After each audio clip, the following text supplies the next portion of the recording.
We're back on Rob Byrd's Moondog Saturday Morning Show on Super Hits 103.7 COSY-FM. And this morning, I normally don't do politics or religion on the show, but today I've got Rudolf J. Siebert, who is a professor at Western Michigan. Good morning. How are you, Rudy? Good morning. Very well.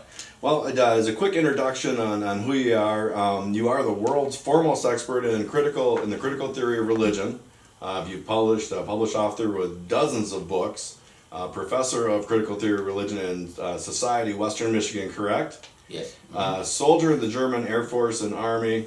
You were a POW in Virginia, an American prisoner of war camp, and you're also classified as an anti-Nazi. And I also have my brother, Dustin Byrd, here today. How are you, Dustin? I'm good. How are you doing? I'm doing well. Get a little closer to that mic, would you? Yes, sir. There we go. Hey, Rudy, I guess kind of start because, we're going to do a couple segments with you, and these are going to fly by because your story is amazing, and we're just going to scratch the surface. But I guess if you could, can you kind of tell me a little bit about, your history, kind of where this critical religion started from, kind of as you were back in the day when you were taken from your home by Hitler?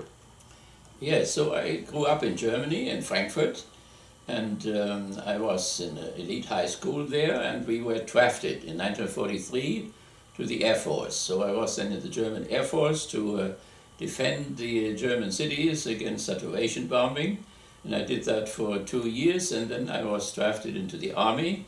There were no planes anymore at that time, or not many. So then I was trained to go to Russia as an anti-tank officer, and so I was trained up to February 1945.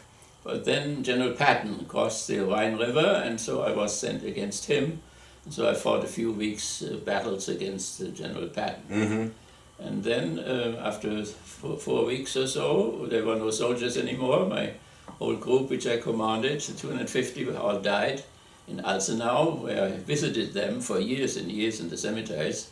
And I was brought to Marseille, from Marseille to Africa, and then from Africa to Virginia and Norfolk. And so I was a prisoner of war there. And at that time, there was a change in American policy that Morgenthau had taught that every German was a Nazi, but then the Frankfurt School people in the New School in New York convinced Mrs. Roosevelt and Roosevelt that there were some people who had not been Nazis. Yeah. And so 25,000 prisoners, German prisoners, and a few thousand Italians were selected as anti-Nazis and sent back to Germany and Italy, and I was one of them. And how did that change your life?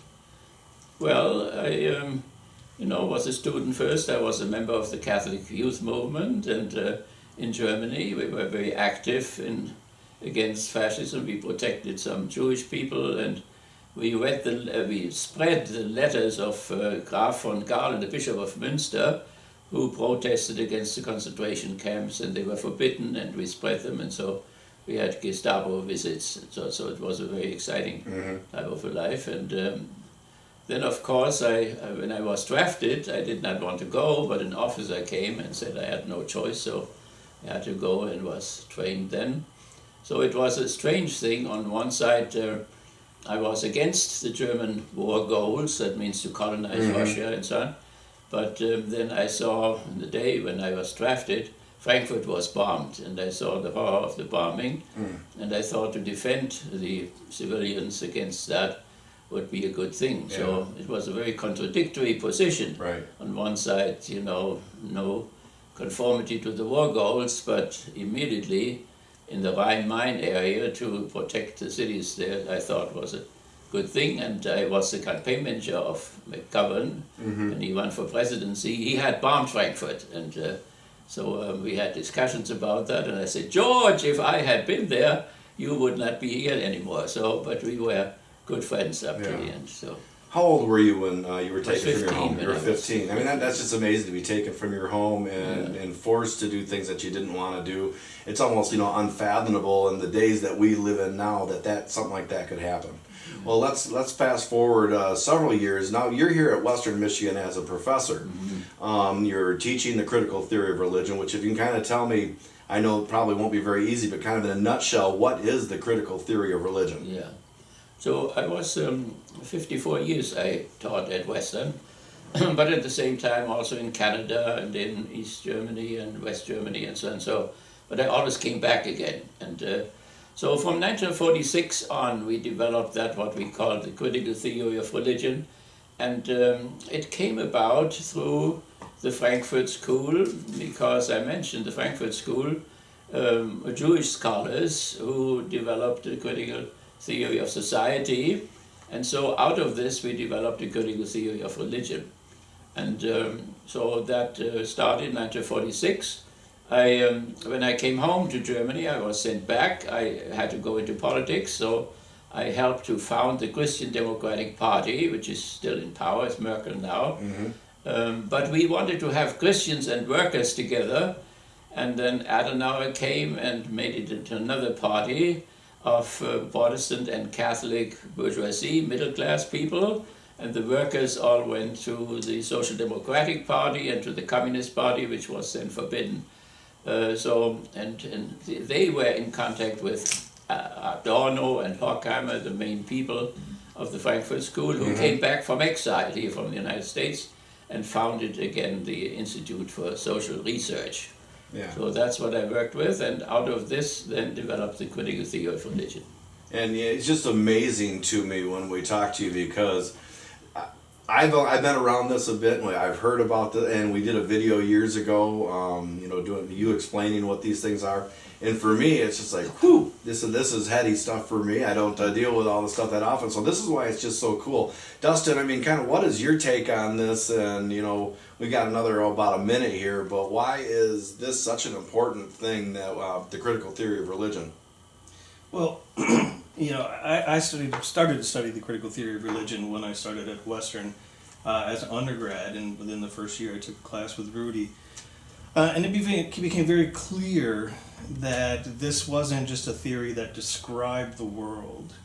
It was a theory that critiqued the world as it is and offered an alternative position, alternative vision that helped understand, so you could help understand what the world ought to be, right? So it wasn't just a positivistic type of explanation of the world as it is, as you find most in science and in most other social sciences, but it was an alternative. It was a critique. It showed a better way, and that's one of the things that I think is most important about the critical theory. Okay. Well, that we've run out of time for this segment. We're going to have you guys back for another one. I certainly appreciate having you. And we could do shows upon shows on this, but we've only got this one. I'll have you back for another segment. So thank you, and we'll be back in just a minute on Rob Byrd's Moondog Saturday Morning Show on Super Hits 103.7 COSY-FM. We're back on Rob Byrd's Moondog Saturday Morning Show on Super Hits 103.7 and continued talks with Rudolf J. Siebert and my brother Dustin Byrd. We're going to talk a little bit more about kind of Rudy's experience and the critical theory of religion, and kind of a little bit more what it's all about and why it's pertinent to the world we live today. And I guess that's just it, Rudy. Why is the critical theory of religion really important to us now, probably more than ever? So the critical theory is concerned with an antagonism, with a contradiction between the religious and the secular. So since about 500 years, the West became slowly more and more secular. The sciences went into the foreground, and so we have this antagonism in every person, really, in every family and every part of society, that on one side people still hold on to the sacred, are religious, but on the other side people say, I do not believe. So they have separated themselves up to atheism, or many are agnostics and so on. And so it's a continual struggle between those two sides, which shows every day in the culture wars. So if it is about abortion or divorce or gay marriage, and so on, every day there is another conflict between the two sides. And the government is struggling with it. The Clintons struggled with the gay issue and were against it and were for it, and Obama then, and so on. So we see this daily struggle, and the critical theory of religion wants to help in this struggle. So in that sense, it's not only a theory, it's also practical, so that we go into politics like I did with McGovern, and also usually we go on shows and so on, in order to help to solve these problems, how the two sides can get together with each other. So we are in the business of reconciliation of this Right. of this antagonism. Well, where is this happening where we're actually working on those things between the two sides? I mean, who are these people and how are we bringing them together? Yeah, well, I mean, it comes up, you know, in the political life, in the religious life, in marriage and family. People are continually faced with those two sides. So let me give you an example. For instance, the problem of healing people with parts of the embryo, or so the stem cell research issue. So you have two sides. You have the secular side, we want to heal people, and therefore we have to take elements out of the embryo in order to do that healing. And there are the religious people who say you cannot kill embryos and so on. So these are two sides, but then they do have things in common. They both want to heal. The religious side wants to heal Alzheimer's, and so does the secular side. And they also agree that the embryo is human, so they have no problem about that.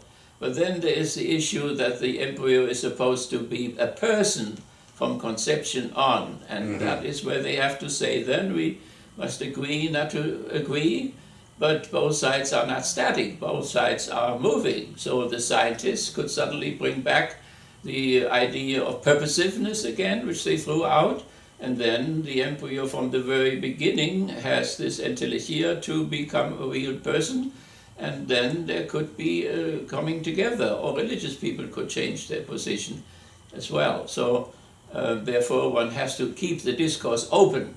We help to keep the discourse open and not to close it up fundamentalistically, there's the bad word out there, or naturalistically and positivistically. Religious people are just crazy, or it's insane, or it's nonsense, and we have to get rid of it as fast as possible. Yeah, and Dustin, what brought you into this, and why did this become such a fascination that you wanted to make this, your focus in life? Oh, that's a long question. Make it short. As much as I can. Yeah, dealing with scholars, this doesn't usually happen. Right. We sit in front of a classroom for 2 hours discussing things. But what fascinated me, I think, at first was this philosophical, sociological, and psychological elements of the critical theory of religion as it pertains to religion corresponded in many ways to the things I had learned growing up, especially when I became interested in someone like Malcolm X, who was a radical critique of American history, American society. And the critical theory of religion just made that critique much more in depth, right? I mean, it tied back to Kant and to Hegel and to Marx and all the way back to the ancient Greeks. In order to distill all of that knowledge, all of that critique, in the good sense of critique, and then crystallize it into this critical theory of religion, that I found very powerful. Yeah, well, this goes incredibly deep, and we've got only a couple minutes left in this segment, and like I said, I'm baffled with all the awesome things that we've learned here. And every time that I get with you guys, I see why you guys have made this, your lifelong ordeal. This has been everything that you believe in, and you're putting it all into one thing. So that's just amazing to me. But where would someone go, or what would they do if the people are listening and say, "Wow, I'm really interested in that"? What should they do to start, maybe even to learn a little bit more about what you guys are doing? Well, I mean, Dustin has applied the critical theory particularly to Islam, and we have this problem of the upheavals in the Near East and so on. And so to go to a man like Dustin and discuss those things, because this is a frontal attack of a religion against modernity. So they go to Paris, where the Enlightenment comes from, and they're bombed and so on. So that is where the conflict becomes bloody. We have conflicts, remain halfway civil, but there it has broken out, and many people have to die and are still dying for it. So they have moved to Africa now, the ISIS and so on, and so that makes it very difficult. So, but the specialists like Dustin, could teach people how one could open the unspeakable, one could open up a discourse with them. Why not inviting them to the UN or the Security Council and say, what are your grievances? What are your grievances? Yeah. Well, maybe We one never doesn't- know until we talk about it. Yes, right. No, we say they are devil. We demonize them, and they demonize us, and then you cannot talk anymore. Yeah, And absolutely. people have to die. That's it. Dustin, are you comfortable giving out any information where people can contact you, maybe ask questions, or, I mean, because obviously the more people that know, the more it builds, the more educated and enlightened we are. Yeah, absolutely. You can always visit my website at www.dustinjbyrd.org. That's a good place to start. And also Rudy's email, or Rudy's website also, www.rudolfjsiebert.org is also another good resource. And And, you can even, always and if you email us. Google those, you should be able to find it too if you You don't, can- if you can't remember the exact Yeah. URL. Google our name, and you'll be able to find it and send us an email, and we can be more than happy to send a reading list out. The stuff isn't easy, No. but No. if you're willing to commit the time and the energy to You learn better, some you of better this, be willing to commit the time and Right. energy because it goes pretty deep. Yeah. But that's it for us, guys. I certainly appreciate being on the show this morning. Yeah, thank you very much. You're welcome. Thank you. We'll be back on Rob Byrd's Moondog Saturday Morning Show on Super Hits 103.7 COSY FM.